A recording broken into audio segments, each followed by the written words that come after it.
काफी अच्छा रफ्तार में बढ़ते हुए क्वेश्चन नंबर 14। क्वेश्चन नंबर 14 है कि 1.2 मीटर लंबी एक लड़की है जो 1.2 मीटर लंबी है। कितना लंबी है? 1.2 मीटर। मान लेते हैं कि ये लड़की है, ये 1.2 मीटर लंबी है। इधर इतना लंबी लड़की है। भूमि से 88.2 मीटर ऊंचाई पर क्षैतिज रेखा में हवा से उड़ रहे गुब्बारे को देखती है। भूमि से ऊंचाई तो हमेशा परपेंडिकुलर होता है। मान लेते हैं यहां से यहां तक हो रहा है 88.2 मीटर। 88.2 मीटर ऊंचाई पे उड़ रही पतंग को ही देखती है लड़की। किसी भी क्षण लड़की के गुब्बारे से उन्नयन कोण 60 डिग्री है। अब जब ये देखती है तो आंख से देखेगी तो यहाँ से एंगल बनेगा और यहाँ से इसका एंगल जो है इस आधार पे 60 डिग्री का बन रहा है, 60 डिग्री का बन रहा है। कुछ समय बाद उन्नयन कोण घटकर 30 डिग्री हो जाता है। इस समय अंतराल में गुब्बारे द्वारा तय की गई दूरी क्या है? अब कुछ सेम टू सेम पिछला क्वेश्चन है। अब बोल रहा है कुछ समय बाद उन्नयन कोण घट जाता है, मतलब एंगल ऑफ एलिवेशन जो ऊपर देख रही है वो घट जाता है, 60 से 30 हो जाता है। तो सबसे पहले तो ये आपको सोचना होगा कि एंगल घटा माने कि ये जो पतंग है यहाँ से या तो इधर गया या तो इधर गया। एक ही जगह रहता तो एंगल घटता बढ़ता नहीं। अब 60 से 30 हुआ है, कम हुआ है एंगल, इसका मतलब कि इधर गया है या इधर गया, इसका मतलब ये दूर गया होगा, तबे ना मूड़ी कम उठाना पड़ेगा। अगर नजदीक आता तब तो ये एंगल बढ़ जाता। ठीक है, यानी ये दूर गया है, ये दूर गया है। मान लेते हैं यहाँ पे था तो 60 बनना था, तो अब आ गया यहाँ पे। अब यहाँ से जब एंगल खींचा जाएगा तो ये 30 का बनेगा, ये वाला 30 का है। ठीक है, दूर गया तबे 30 बना, ये बात इतना क्लियर होना चाहिए। तो अब आपको पूछ रहा है कि इतना देर में ये कितना दूरी तय की, कहने का मतलब ये डिस्टेंस पूछ रहा है। और ये आपका जमीन, ये आपका जमीन और ये डिस्टेंस पूछ रहा है। ठीक, चलिए अब देखिए, भूमि से 88.2 मीटर ऊंचा बलून है, लेकिन आपके मैथ में 88.2 कोनो काम नहीं करेगा। काम क्या करेगा कि यहाँ तक का ऊंचाई तो 1.2 था, तो पहले 1.2 घटा लीजिए, क्योंकि मेन ऊंचाई तो यहाँ से ना स्टार्ट होगा, क्योंकि एंगल तो आंख से बन रहा है। तो मेन एक्चुअल हाइट पहले नामकरण कर देते हैं, A B C D E F G H. अब देखिए एक्चुअल हाइट, जाहिर सी बात है कि AC बराबर DE होगा, AC इक्वल DE होगा। कब ये 88.2 तो यहाँ से जमीन तक का है, इसका हाइट घट जाएगा 1.2 मीटर, तो 88.2 माइनस 1.2 87 मीटर एक्चुअल हाइट आया, जिसपे हम लोग का मैथ काम करेगा। एक चीज याद रखिएगा, इसका दूरी बराबर इसका दूरी होता है, इसका दूरी बराबर इसका दूरी होता है। ठीक है, अब कभी भी हम लोग लेते हैं तो छोटा वाला ट्रायंगल पहले लेते हैं, आसान बनेगा। तो ट्रायंगल ABC या ट्रायंगल ACB में, कौन से ट्रायंगल में? ट्रायंगल ACB में ये लंब और ये आधार का काम है, इसका कोनो काम है नहीं, क्योंकि डोरी का लंबाई पूछा नहीं है। तो लंब और आधार तो tan पे आता है, और छोटे वाला में, छोटे वाले ट्रायंगल में ई पिक पॉइंट है, और ई पिक पॉइंट तक देखने के लिए 60 डिग्री का एंगल बन रहा है। तो tan कितना लेंगे? 60। tan 60 बराबर लंब बटा आधार यानी परपेंडिकुलर बाई बेस। परपेंडिकुलर है AC और बेस है BC। tan 60 का वैल्यू होता है √3। AC का हाइट अब हम लोगों को मालूम चल चुका है 87, और BC का हाइट मालूम करना था BC। क्रॉस मल्टीप्लिकेशन कर दीजिए, BC इक्वल आ गया 87/√3। इसका रैशनलाइजेशन कर दीजिए, माने √3 से नीचे गुना और √3 से ऊपर गुना। यहाँ पे आ जाएगा 87√3, और √3 गुना होगा तो 3 3 9 माने 29√3। 3 आ गया। बीसी का लंबाई 29√3, लेकिन पूछा नहीं था आपसे बीसी, पूछा क्या था आपसे कि जब पतंग यहाँ थी वहां चली गई तो कितना दूर गई, यहाँ से जितना दूर यहाँ गई होगी नीचे में लंबाई बराबर होगा। पूछा क्या है आपसे सीई। अब आ जाएंगे बड़ा वाला त्रिभुज में, ट्रायंगल बी डी ई में, in triangle B D E, इसमें भी लंब और आधार का काम है, यानी tan लेंगे। tan थीटा 30 डिग्री दूर है तो कम दूरी उठाना पड़ेगा, छोटका एंगल ऐसे वो है त्रिभुज में इसे ना है 60 पे बड़का में है, तो tan 30 डिग्री इक्वल परपेंडिकुलर है डीई और बेस है आपका पूरा बीई, तब बीई को लिख सकते हैं बीसी प्लस में सीई, तब बीई के जगह पे लिख देते हैं बीसी प्लस में सीई। tan 30 का वैल्यू होता है 1/√3, डीई का वैल्यू निकाले थे, एसी और डीई बराबर है 87, बीसी का वैल्यू अभी निकाले हैं हम लोग 29√3 प्लस सीई का वैल्यू फाइंड करना है, यही तो पूछ रहा है।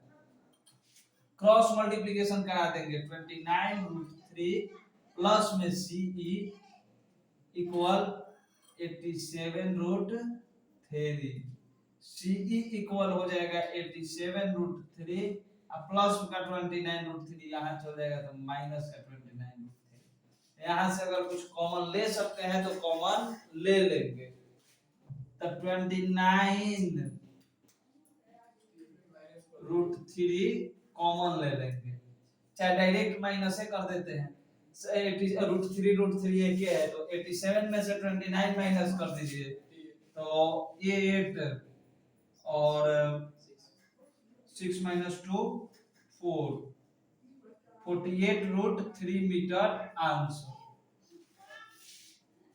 नहीं 48 नहीं सॉरी 58√3 मीटर आंसर।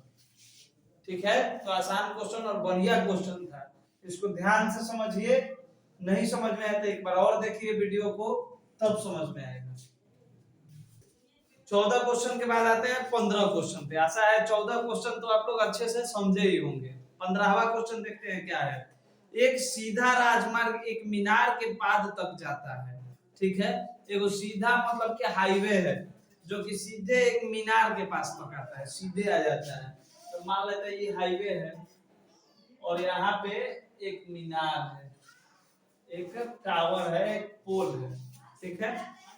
मीनार के शिखर पर खड़ा एक आदमी, कोनो एगो पागल आदमी है जो कि मीनार के ऊंचाई सबसे ऊपरी पॉइंट पे खड़ा हो गया है, क्या कर रहा है ये देख रहा है कि एक जो कार है 30 डिग्री के अवनमन कोण पे है, यहाँ से एंगल माप रहा है जब वो, तो एंगल ऑफ डिप्रेशन यानी अवनमन कोण, जब ऊपर से नीचे देखेगा तो अवनमन कोण होगा, और नॉर्मल इसका इस साइड ये होगा, तो अवनमन कोण 30 डिग्री पे वो कार उसको दिखी है, यहाँ पे एक कार दिखी है जिसका अवनमन कोण माने ये एंगल 30 डिग्री है, ठीक है, ये एंगल 30 डिग्री है, देखता है जो कि मीनार के पाद की ओर समान चाल से चलना जाता है। अब ये कार रुकी नहीं है, इस मीनार की ओर ही जा रही है, ठीक है, एक चाल से 6 सेकंड बाद अवनमन कोण 60 डिग्री हो जाता है।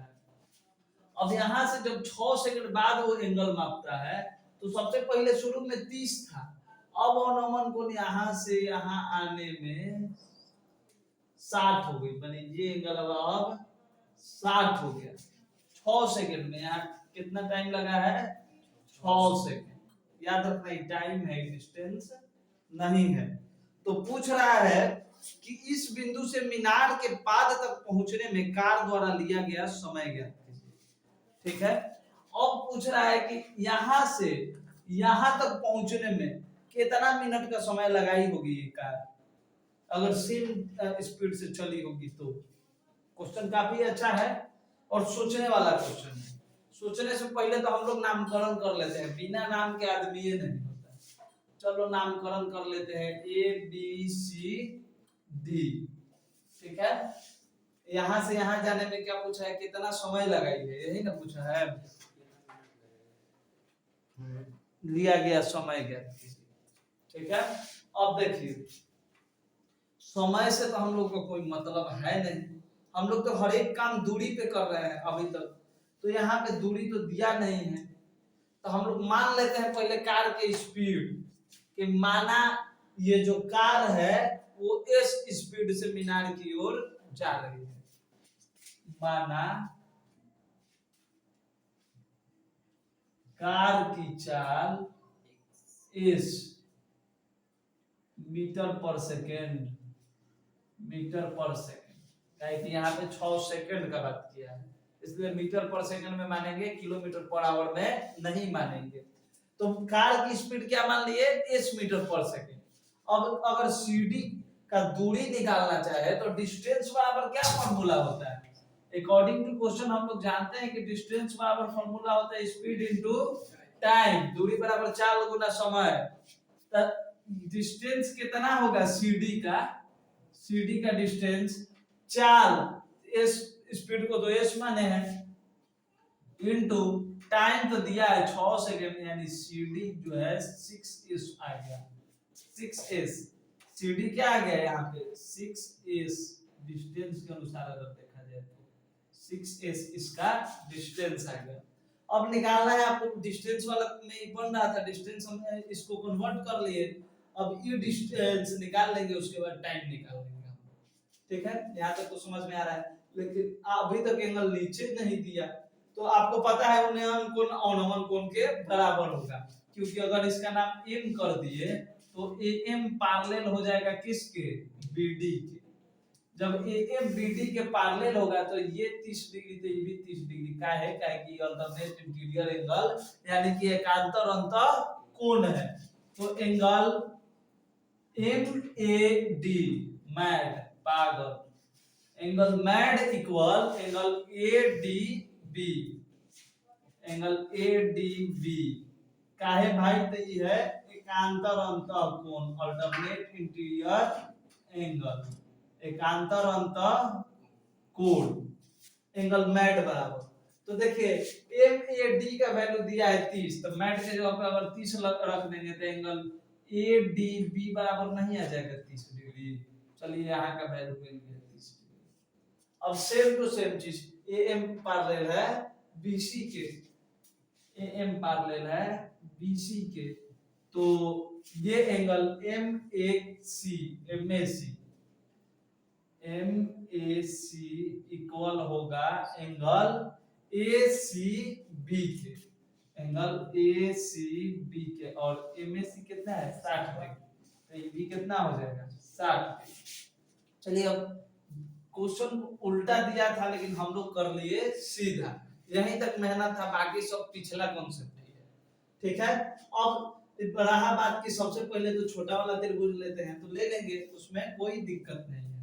चलिए छोटा त्रिभुज में क्या है, लंब और आधार का काम है, यानी tan पे ले चलेंगे, त्रिभुज ABC में, ABC हमेशा 90 डिग्री पे खड़ा रहता है, कोई भी त्रिभुज ABC में क्या होगा कि tan 60 लेंगे, tan 60, तो tan बराबर क्या होता है परपेंडिकुलर बाई बेस, यानी लंब बटा आधार, लंब है AB, आधार है BC, AB by BC, tan 60 का वैल्यू होता है √3, AB भी नहीं पता है और BC भी नहीं पता है, दोनों के दोनों नहीं पता है, तो यहाँ से हम लोग क्या करेंगे, पूछा क्या था BC पूछा था ना, तो यहाँ से हम लोग AB का वैल्यू निकाल देंगे, तो AB बराबर आ जाएगा आपका क्रॉस मल्टीप्लिकेशन से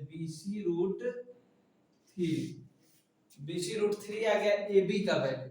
अभी तक हमको कोई रास्ता नहीं दिख रहा है, आगे बढ़ेंगे, अब बड़ा वाला ट्रायंगल में ले लेंगे, ट्रायंगल ABD में, त्रिभुज ABD में, अब देखिए त्रिभुज ABD में ये भी एंगल 30 डिग्री है, लंब आधार से काम है, परपेंडिकुलर बेस से, यानी tan कितना लेंगे 30, tan 30 डिग्री बराबर परपेंडिकुलर है आपका AB और बेस है BD, tan 30 का वैल्यू होता है 1√3, AB कितना दिया है, AB तो हम लोग निकाले हैं BC√3,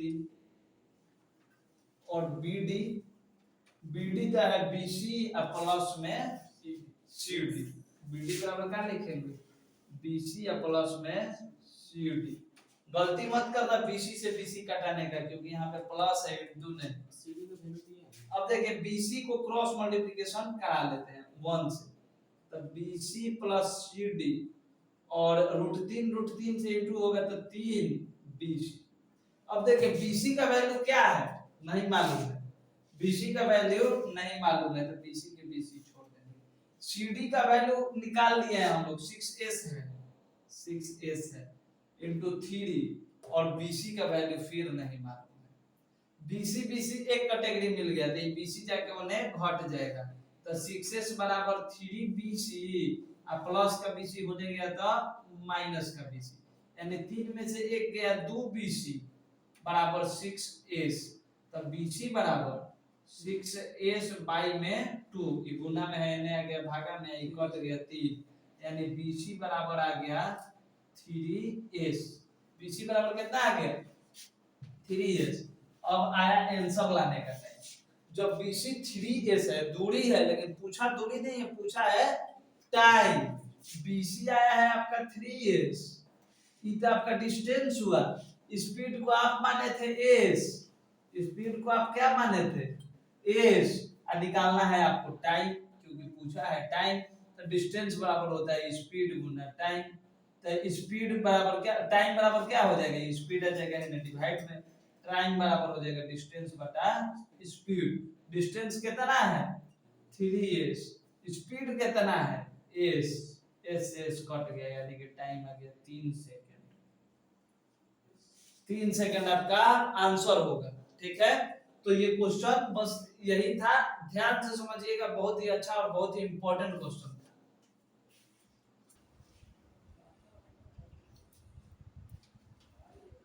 सोलह नंबर क्वेश्चन है कि मीनार के आधार से और एक सरल रेखा में 4 मीटर और 9 मीटर दूरी पर स्थित दो बिंदु से मीनार के शिखर का उन्नयन कोण पूरक है, पूरक है यानी सप्लीमेंट्री है, ठीक है। पूछ रहा है कि सिद्ध कीजिए कि मीनार की ऊंचाई 6 मीटर है।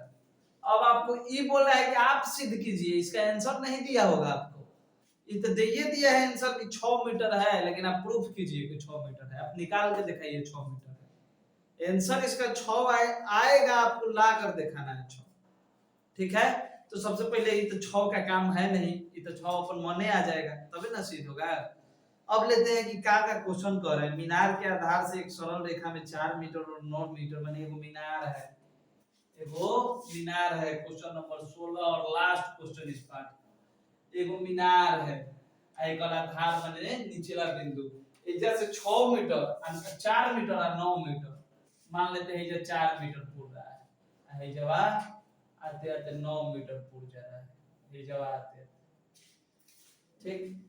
ये छोटा दूरी 4 है, 4 मीटर और 9 मीटर दूरी पर स्थित दो बिंदुओं से मीनार के शिखर का उन्नयन कोण पूरक है, पूरक है, इंग्लिश में कॉम्प्लीमेंट्री दिया होगा, कॉम्प्लीमेंट्री है ना सप्लीमेंट्री।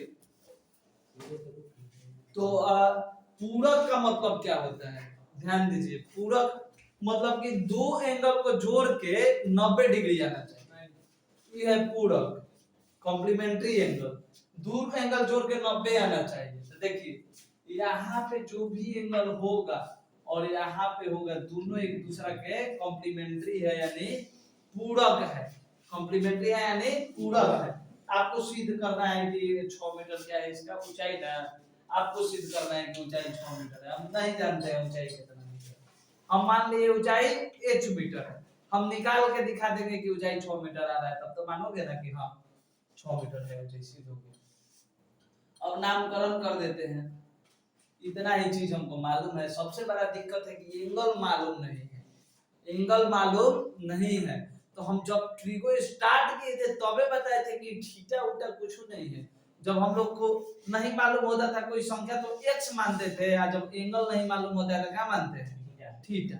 तो मान लेते हैं कि कौन एगो एंगल थीटा है, कौन एगो एंगल ये भी मान सकते हैं, ये भी मान सकते हैं। तो चलिए हम मान लेते हैं एंगल ACB बराबर थीटा, माना एंगल ACB बराबर थीटा। अब ध्यान दीजिएगा ये थीटा है, आप बोल रहा है कि दोनों एक दूसरे का कॉम्प्लीमेंट्री है यानी पूरक है, यानी दोनों जोड़ने पे 90 आएगा, मान लेते हैं 1 मिनट के लिए हमको मालूम चल गया इसका आंसर 60 और दोनों जोड़ने पे 90 है तो इसका कितना होगा 30। कैसे मालूम चला 90 में से 60 को घटाए तो जब हम मान लिए कि थीटा है तो ये कितना होगा 90 माइनस थीटा। तो एंगल एडीबी तब क्वेश्चन के अनुसार प्रश्नानुसार अकॉर्डिंग टू क्वेश्चन लिख दीजिए एंगल एडीबी बराबर क्या हो जाएगा एंगल एडीबी बराबर 90 माइनस थीटा। क्यों भाई क्योंकि ये पूरक है कॉम्प्लीमेंट्री है। ठीक तब ये एंगल मालूम चला हम लोगों को थीटा और ये क्या मालूम चला हम बताए हैं कि सबसे पहले छोटा का तब जाके बड़े का त्रिभुज लेना है। तो छोटा ले लेते हैं त्रिभुज एबीसी में त्रिभुज एबीसी में लंब आधार के काम है माने tan आएगा tan एंगल का लेंगे थीटा tan थीटा लंब का है AB आधार का है BC यानी tan थीटा का वैल्यू का आ गया जी AB के वैल्यू तो h माने हैं और BC को क्या माने हैं 4। ये से ज्यादा हम कुछ नहीं कर सकते ए से ज्यादा इस क्वेश्चन के लिए हम तो कम से कम कुछ नहीं कर सकते। ठीक आगे देखते हैं अगला त्रिभुज ABD में त्रिभुज ABD में समझ में क्वेश्चन नहीं है फिर भी आगे बढ़ते जाना है जितना प्रोसेस आप कर सकते हैं उतना तो कम से कम करना है। ठीक है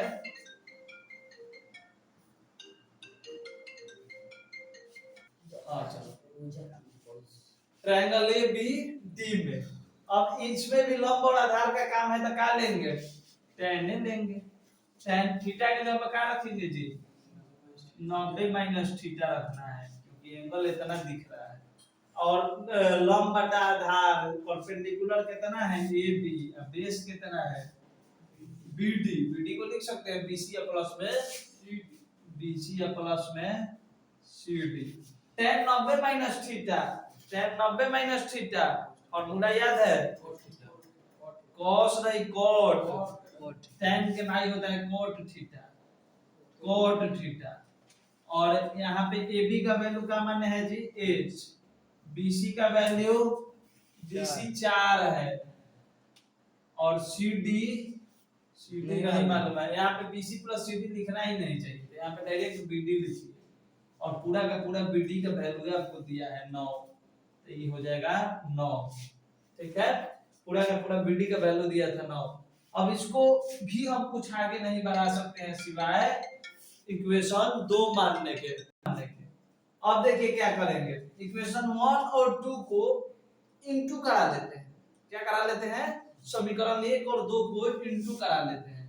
समीकरण 1 का गुना समीकरण 2 क्या पाते हैं देखते हैं इधर है LHS में tan थीटा इनटू इसका LHS में है cot थीटा उसका RHS में है h/4 इनटू उसके RHS में है h/9।